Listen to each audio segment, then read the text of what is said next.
అందరికీ నమస్కారం. గౌరవనీయులు రమేష్ గారు, పెద్దలు శాసన మండలి సభ్యులు కోదండరామ్ గారు, గౌరవనీయులు గోవింద్ రెడ్డి గారు, శంకర్ ముదిరాజ్ గారు, బాలబ్రహ్మచారి గారు, ఎస్ వెంకటరెడ్డి గారు, ఉక్కుల అశోక్ గారు, పులగం మోహన్ గారు, గుండ్ల బాలరాజు గారు, కీలికాని భాస్కర్ గారు. ఈ ధర్నాకి పోవాల్సిందని పొద్దునే దామోదర రాజనరసింహతో మాట్లాడాను నేను. మీరు ఆత్మగౌరవ సభకి పోవాల్సి వస్తుంది. అసలు దీంట్లో ఉన్నటువంటి ఇబ్బంది ఏమిటి, మన ఎన్నికల మేనిఫెస్టోలో పెట్టినటువంటి అంశం ఏంటి, దీంట్లో ఏ రకంగా వారిని సహాయం చేయగలన్న మాట నేను పొద్దున మాట్లాడినప్పుడు వారు సానుకూలంగా స్పందించినారు. సో ఇది భవిష్యత్తులో సమయం పట్టచ్చు కానీ పరిష్కారం కాకుండా ఉండదనే మాట మాత్రం మీకు ఇవ్వగలను. ఆర్ఎంపీ పిఎంపీ వ్యవస్థ అనేది గ్రామాల్లో ఫౌండేషన్, డాక్టర్ వ్యవస్థకి ఫౌండేషన్. 1970లో మా ఊరు ఆర్మూరు ప్రాంతంలో మారుమూల గ్రామం రాహత్ నగర్ అని. 70లో నా చేతు ఎడమ చేతు కూరలో పెట్టి కాలిపోతే మనకి వైద్యం అందించింది ఆనాడు నర్సయ్య అని ఆర్ఎంపీ ఆర్మూర్లో. 1970లో ఆరుమూరు పట్టణంలో ఆయన పెద్ద డాక్టర్ నర్సయ్య గారు, గూండ్ల కులానికి చెందినట్టు నర్సయ్య గారు పెద్ద డాక్టర్, ఆర్ఎంపీ డాక్టర్. ఆనాడు ఇంత మంది ఎంబీబీఎస్ లేరు. హైదరాబాద్లో వైద్యం చేయాలంటే మహారాష్ట్ర నుంచి వచ్చినటువంటి వైద్యులే వైద్యం చేసిన పరిస్థితి. ఆనాడు ఇన్ని మెడికల్ కళాశాలలు లేవు, ఇన్ని ఎంబీబీఎస్ సీట్లు, ఇంతమంది డాక్టర్ లేరు. సో ఆర్ఎంపీ నర్సయ్య గారే నాకు ట్రీట్మెంట్ చేసినట్టు సందర్భం. సో ఆర్ఎంపీ వ్యవస్థ పిఎంపీ వ్యవస్థ పట్ల నాకు పరిపూర్ణమైన అవగాహన ఉంది. బేసిక్గా ఫౌండేషన్ మీరు గ్రామాల్లో, అక్కడ నుంచి స్టెప్ బై స్టెప్ హైదరాబాద్ దాకా ఇవాళ ఆధునాతన నుండి టెక్నాలజీతో కూడుకున్న డాక్టర్ వ్యవస్థ వచ్చింది. మీరు ఫౌండేషన్ లాగా ఈ డాక్టర్ వ్యవస్థకి ఇబ్బందులు ఉన్నాయి. ఇంతమంది పొద్దున్న నుంచి ఇక్కడ కూర్చున్నారంటే ఇబ్బంది యొక్క తీవ్రత ఎంతో మాకు అర్థమవుతా ఉంది. ఒక్కటి మాత్రం చెప్పగలం, కాంగ్రెస్ ప్రభుత్వం ఏ ఒక్కరి ప్రభుత్వం కాదు, మనందరి ప్రభుత్వం. అది మీరు మైండ్లో పెట్టుకోవాలి. ఇది ప్రజల ప్రభుత్వం, ప్రజల కోసం పనిచేసే ప్రభుత్వం. రేవంత్ రెడ్డి గారు ముఖ్యమంత్రి అయినా, పెద్దలు కోదండరామ్ గారు ఎమ్మెల్సీ అయినా, నేను ఎమ్మెల్సీ అయినా, మీరు ఆ స్థానంలోకి వస్తున్నాం. మీ అందరు భాగస్వామ్యంతో నడుచుకునే ప్రభుత్వమే కాంగ్రెస్ ప్రభుత్వం. ఎవరికి ఎక్కడ సమస్య ఉంది దాన్ని లోతుగా అధ్యయనం చేసి వాటిని పరిష్కరించే మార్గాలను ఎత్తు ముందుకు పోతున్న ప్రభుత్వం. ఎన్నికలకి ముందు మేనిఫెస్టోలో పెట్టినటువంటి ప్రతి అంశాన్ని చేజార్చకుండా ఛేదించడమే మా ప్రథమ లక్ష్యము. దాంట్లో ఇది పొందుపరుచున్నాం కాబట్టి మా బాధ్యత. డెఫినెట్ గా ముందు దీన్ని తీసుకెళ్తామనే మాట కూడా చెప్తాను.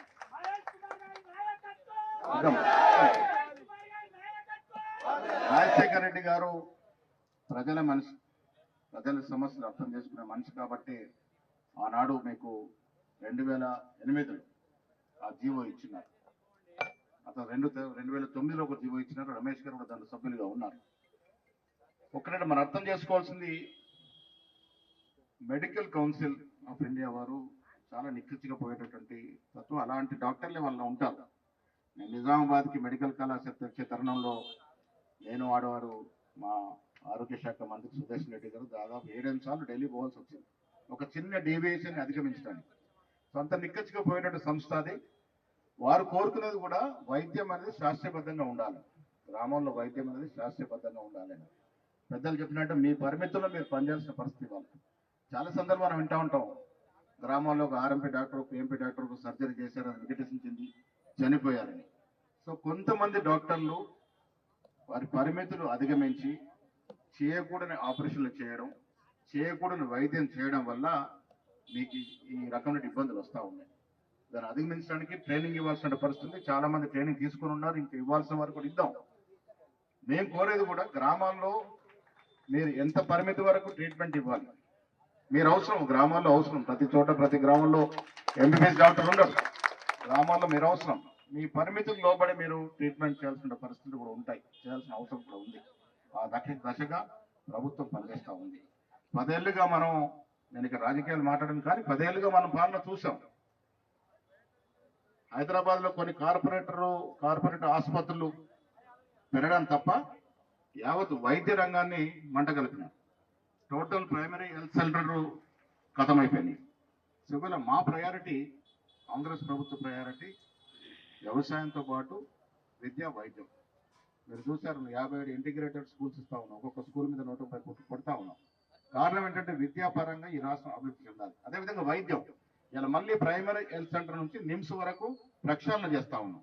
కారణం ఏంటంటే అడుగడుగున వైద్యం అందాలి, ప్రతి బీదవానికి చేరువలో వైద్యం ఉండాలి. ప్రతివాడు కార్పొరేట్ హాస్పిటల్ రాలేడు, ప్రతివాడు లక్షల కోట్లు పెట్టుకోలేడు. పెట్టుకోలేని వాడికి కూడా వైద్యం అందించే విధంగా రాజీవ్ ఆరోగ్య ఇచ్చినటువంటి ఘనత రాజశేఖర రెడ్డి గారు. ఇవాళ అది మేము 10 ఏళ్ళుగా అటకెక్కించినారు, మళ్ళీ దాన్ని పునరుద్ధరించినాం. ఇలా కొన్ని కోట్ల రూపాయల మేరకు ఎల్ఓసీలు ఇస్తా ఉన్నాం. ముఖ్యమంత్రి గారు, నేను ఎటు రాసిన, కోదండరామ్ గారు రాసిన ఎల్ఓసీలు ఇస్తా ఉన్నాం. నిమ్స్లో ప్రైవేట్ హాస్పిటల్కి బంద్ చేసాం. కారణం మాకన్నా ఎక్కువ మీకు బాగా తెలుసు ఎందుకు మానేయాల్సి వచ్చిందో.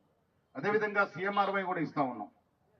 ఎన్ని వేల చెక్కులు సార్ మనం క్లియర్ చేసినాయి గత ప్రభుత్వంలో ఉన్నాయి? దాదాపు 30,000 చెక్కులు గత పాలకులు మిగిల్చిపోతే మేము ఇచ్చినాం. కాంగ్రెస్ ప్రభుత్వం వచ్చితే 30,000 చెక్కులు క్లియర్ చేసినాం. ఆ దశగా ఆలోచిస్తే కేసీఆర్ గారు, కోదండరామ్ గారిని నేను అభినందిస్తాను.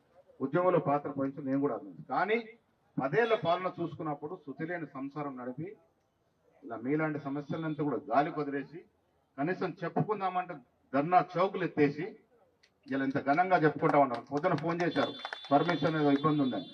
నేను ఏసీపీకి చెప్పినాను, ధర్నా జరుగుతే నేనే వస్తున్నాను, జరగాల్సిందే మాట చెప్పాను.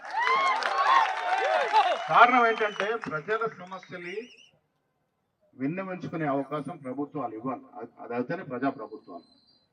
ఇవాళ మీ సమస్యని అవగతం చేసుకుని సమయం పట్టవచ్చు, లేక నాకన్నా ఎక్కువ కోదండరామ్ గారికి దీని మీద అవగాహన ఉంది. డెఫినెట్ గా కోదండరామ్ గారు, నేను, మినిస్టర్ గారు, సీఎం గారితో మాట్లాడతాం. దీన్ని ఏ రకంగా ఛేదిస్తే మీకు లాభం జరుగుతుందో ఆ దశగా డెఫినెట్ గా ప్రయత్నం చేస్తాం. ఇలా రాష్ట్రంలో పరిస్థితులు మీకు తెలుసుకోవాలి. ఆర్థిక పరిస్థితి ఏ రకంగా ఉంది. 65 ఏళ్ల కాంగ్రెస్ టీడీపీ పాలనలో మన అప్పు 65,000 కోట్లు మాత్రమే. 65,000 కోట్లు మాత్రమే. ఇలా 10 ఏళ్ల పాలన, గత పాలనలో మన అప్పు 6.5 లక్షల కోట్లు తీసుకొచ్చి మొత్తం కలిపి 7.5 లక్షల కోట్లు అప్పు చేసినారు. ఇలా నెలకి 6,500 కోట్లు మనం వద్దన్నా ఒప్పుకపోయినా రిజర్వ్ బ్యాంక్ మన నుంచి తీసేసుకుంటుంది. ఏంటిది ఆ పద్దు? 6.5 లక్షలు ప్లస్ 65,000 కోట్లు, 7,25,000 కోట్లకు కాను ఇన్స్టాల్మెంట్ వడ్డీ రూపేణా మన జీతాలు ఇచ్చినా వాళ్ళు లెక్క చేయడు. గవర్నమెంట్ జీతాలతో నాకు సంబంధం లేదంటారు. కానీ 6,500 కోట్లు మాత్రం వాళ్ళకి పోతుంది. మిగతా 6,500 కోట్లు జీతపత్యాలు, మిగతా 5,000 కోట్లతో రాష్ట్రం నడుస్తా ఉన్నాం. ఇంత ఆర్థిక నిర్బంధం ఉన్నా ఎన్నికల ముందు మేము కోదండరామ్ గారు కలిసి తయారు చేసిన మేనిఫెస్టోలో ఏ అంశాన్ని కూడా గత పాలకులు ఖర్చు వదిలేసినట్టు వదిలేసే పరిస్థితి ఉండదు. వెనక ముందు సమయం పట్టొచ్చు, కానీ సమస్యలు మొత్తం తీరుస్తామనే మాట కూడా ఇస్తుందో మనవి చేస్తా ఉన్నాం. ప్రభుత్వంలో చాలా ఇబ్బందులు ఉన్నాయి. ఎన్ని ఇబ్బందులున్నా ప్రజల ఆశీర్వాదంతో అధికారంలోకి వచ్చాం. మీరు ఎన్నుకుంటేనే కదా మేము వచ్చింది, మీరు ఓట్లేస్తేనే కదా మేము వచ్చింది. మీరు ఏ ఆశలు, ఏ కాంక్షలతో అయితే కాంగ్రెస్ ప్రభుత్వాన్ని ఎన్నుకున్నారో ఆ దశగా ప్రభుత్వం పనిచేస్తుంది. ఇవాళ 10 ఏళ్ళు చేయలేని వారు వచ్చి మీకు మేమేదో ఎలగబెడతామని చెప్తా ఉన్నారు. ఏంటి ఎలగబెట్టేది? ఏముంది వాళ్ళు చేయడానికి? ఏముంది వాళ్ళ ద్వారా? వచ్చిన ప్రతిభాన్ని అడగ. మీరు 10 ఏళ్ళు ఏం చేశారు? 10 ఏళ్ళు దీని మీద ఎందుకు దృష్టి సాధించలేదు? ఇదే కాదు, చాలా మంది ఉద్యోగస్తుల సమస్యల్ని అసలు కన్నుతో కూడా చూడకుండా జారబెట్టినట్టు సందర్భం. ఇవాళ వచ్చి మేము ఇది చేస్తాం, అది చేస్తామని. ఇలా మేనిఫెస్టోలో పెట్టాం, మేము బీసీలకు రిజర్వేషన్ ఇస్తామని. ఇచ్చినామా లేదా? కుల సర్వే చేసినాం. ఎవరు చేయలే ఈ దేశ చరిత్రలో, భారతదేశ చరిత్రలో, స్వాతంత్ర భారతదేశ చరిత్రలో కుల సర్వే ఎవ్వరు చేయనటువంటి పని ఇలా రెడ్డి సామాజిక చెందినటువంటి ముఖ్యమంత్రి మన రాష్ట్రంలో చేసి చూపించినారు. రాహుల్ గాంధీ గారి కోరిక మేరకు చట్టబద్ధత ఇవ్వబోతాం రిజర్వేషన్లో. దాంట్లో వస్తున్నాయని చెప్తారని మీరు 10 ఏళ్ళు ఏం చేశారు? 10 ఏళ్ళు ఎందుకు చేయలేకపోయినారు? ఇలా ప్రతి అంశంలో వారు చేయలేనిది ఎలా చేస్తామని చెప్తే నమ్మే పరిస్థితులు మేము లేరు. చేసే చిత్తశుద్ధి కాంగ్రెస్ పార్టీకి ఉంది. అది మీ సమస్యకు వచ్చి ఇతరత్ర చాలా సమస్యలు. ఇవాళ గాంధీ భవన్ తలుపు తట్టిన ప్రతి వాడికి న్యాయం చేసే దశకు మేము ప్రయత్నం చేస్తూ ఉన్నాం. మంత్రులతో మాట్లాడుతూ ఉన్నాం, ముఖ్యమంత్రితో మాట్లాడుతూ ఉన్నాం. ఎక్కడికక్కడ ఏ సమస్య ఎట్లున్నా పెద్దలందరితో సమాలోచన చేసి దాన్ని ఛేదించే ప్రయత్నం చేస్తూ ఉన్నాం. మీ సమస్య తీవ్రత మీరు ఇంత నిశ్శబ్దంతో, ఇంత డిస్తో కూర్చుంటే మాకు అర్థమవుతా ఉంది. డెఫినెట్ గా దీని మీద పొద్దున నేను మినిస్టర్ గారితో మాట్లాడాను.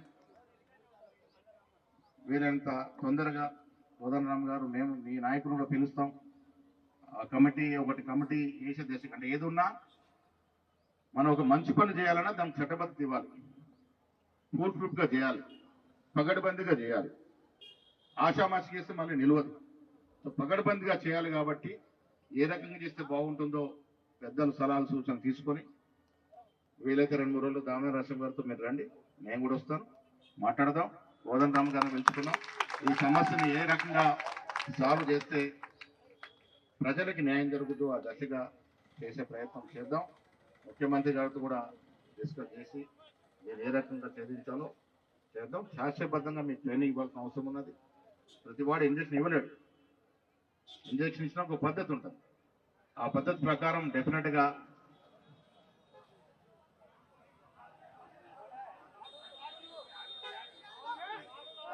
దాడులు దాని విషయంలో కూడా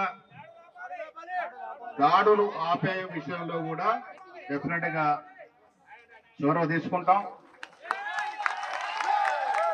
ముఖ్యమంత్రి గారితో డెఫినెట్ గా మాట్లాడతాం. ఏ రకంగా దాడులు చేస్తున్నారు డెఫినెట్ గా ముఖ్యమంత్రితో ఈ దాడుల విషయంలో కూడా మాట్లాడదాం.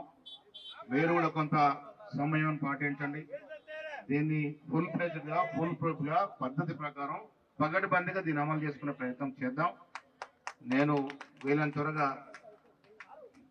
మంత్రివారు కూడా చాలా సీనియర్, గతంలో ఆంధ్రప్రదేశ్ డిప్యూటీ సీఎంగా చేస్తున్నారు, అవగాహన వ్యక్తి, ప్రజా సమస్యల పట్ల కూడా అవగాహన వ్యక్తి.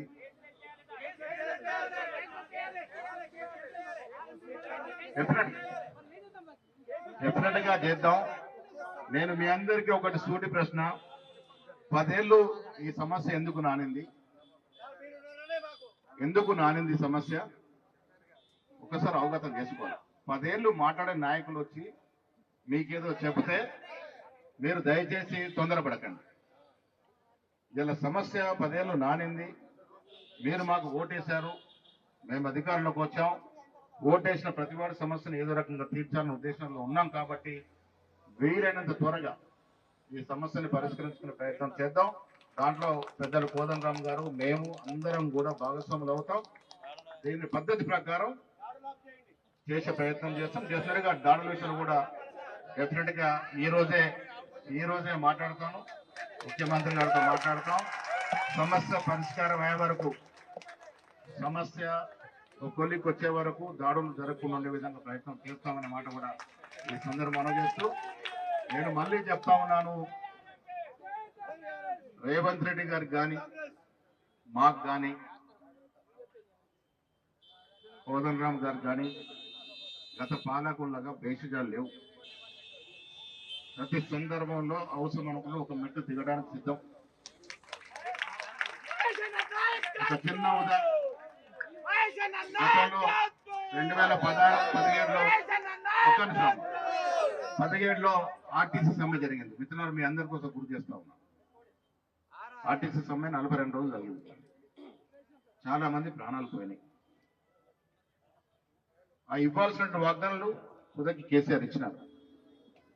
బెట్టు చేసి 42 రోజులు నాంచి ఇవ్వాల్సింది ఇచ్చినప్పటికీ అంతలోపల చాలా మంది ప్రాణాలు పోయినాయి.